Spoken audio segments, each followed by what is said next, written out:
تو بہرحال امام کے پیچھے سورہ فاتحہ پڑھنا ہے۔ اکیلا اگر کوئی آدمی نماز پڑھتا ہے تو میں سمجھتا ہوں کسی کا اختلاف نہیں ہے، سارے لوگ کہتے ہیں شاید کہ سورہ فاتحہ پڑھنا ہے، کیونکہ جب سورہ فاتحہ نہیں پڑھے گا تو کیا بت کے جیسا کھڑا ہو جائے گا؟ ظاہر بات ہے اگر نماز پڑھے گا تو کچھ نہ کچھ تو پڑھے گا ہی نا، تو اکیلے پڑھے گا تب تو پڑھنا ہی ہے۔ مسئلہ اور اختلاف کہاں ہے؟ امام کے پیچھے کی بات ہے۔ تو امام کے پیچھے کی بات یہ جو دو حدیثوں کے ذریعے سے میں نے بتا دی کہ امام کے پیچھے بھی سورہ فاتحہ پڑھنا ہے، باقی دوسری جو سورہ ہے جو امام قرأت کرتا ہے اسے نہیں پڑھنا ہے۔ اب سورہ فاتحہ آپ کی ختم ہو گئی، اب آپ کو کیا کہنا ہے؟ آمین کہنا ہے نا، آمین کہنا ہے۔ آمین کی فضیلت کیا ہے معلوم ہے آپ کو؟ وائل بن حجر کہتے ہیں کہ کان رسول اللہ صلی اللہ علیہ وسلم اذا قرأ ولا الضالین، یعنی جب ولا الضالین کو پہنچتے آپ قال آمین تو آپ آمین کہتے، ورفع بها صوتہ، اور اپنی آواز کو اونچی کر لیتے، بلند کر لیتے۔ یعنی اس حدیث سے کیا معلوم ہوا کہ آمین کو زور سے کہنی چاہیے۔ ابو داؤد کے اندر یہ روایت موجود ہے 797 کے اندر، 797 کے اندر۔ اسی طریقے سے امام البانی کی جو تخریج والی کتاب ہے صحیح ابو داؤد، اس کے اندر 824 کے اندر یہ روایت موجود ہے۔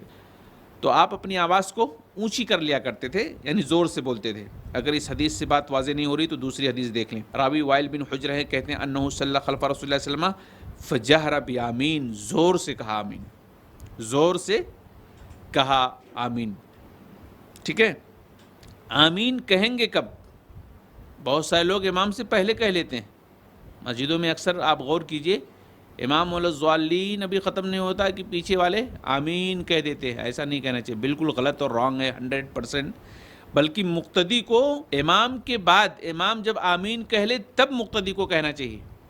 اس کی دلیل دیکھیں آپ، اللہ کے نبی نے فرمایا اذا امن الامام فامنوا فانه من وافق تامینه تامین الملائکہ غفر له ما تقدم من ذنبہ۔ جب امام آمین کہے تو آمین کہو، جب امام آمین کہہ لے تب آمین کہو، کیونکہ جس کا آمین کہنا فرشتوں کے آمین کہنے سے موافقت کر جائے گا اس کے تمام پچھلے گناہوں کو اللہ تعالیٰ معاف کر دے گا۔ تو آمین کہنے کی فضیلت بھی ہے، غفر له ما تقدم من ذنبہ، تمام گناہوں کو معاف فرما دیتا ہے۔ ایک اور دلیل دیکھ لیتے ہیں، اور اس دلیل سے شاید پوری طرح سے واضح ہو جائے بات۔ عبداللہ بن زبیر رضی اللہ تعالیٰ عنہما بھی آمین کہتے تھے، اور ان کے پیچھے جو لوگ نماز پڑھتے تھے وہ بھی آمین کہتے تھے، اور کیسے کہتے تھے؟ یہاں تک کہ مسجدیں گونج اٹھتی تھیں۔ وَيُؤْمِنُ مِنْ وَرَائِهِ حَتَّى أَنَّ لِلْمَسْجِدِ لَلَجَّةً، مسجدیں گونج اٹھتی تھیں، یعنی اتنی زور سے صحابہ جو ہے آمین کہتے تھے، تابعین جو آمین کہتے تھے۔ یہ دلیل ہے بہرحال، تو ہمیں بھی آمین زور سے کہنا چاہیے۔ مسلکوں کی بنیاد پر خانوں میں بٹے رہنا یہ ٹھیک نہیں ہے۔ مسلکوں کی بنیاد پر الگ الگ طریقے بنا لینا، الگ الگ نماز کی شکلیں بنا لینا یہ ٹھیک نہیں ہے۔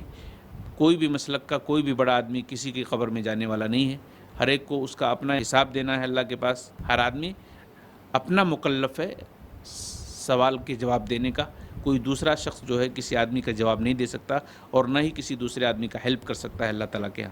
ہر آدمی جو کچھ کر کے گیا ہے دنیا سے، اسی حساب سے اس کے بارے میں فیصلہ کیا جائے گا، اور اسی حساب سے اس سے سوال کیا جائے گا۔ اگر وہ ٹھیک رہا تو جواب صحیح سے دے پائے گا، نہیں ٹھیک رہا تو ظاہر بات ہے تباہی کے علاوہ کچھ بھی نہیں ہے۔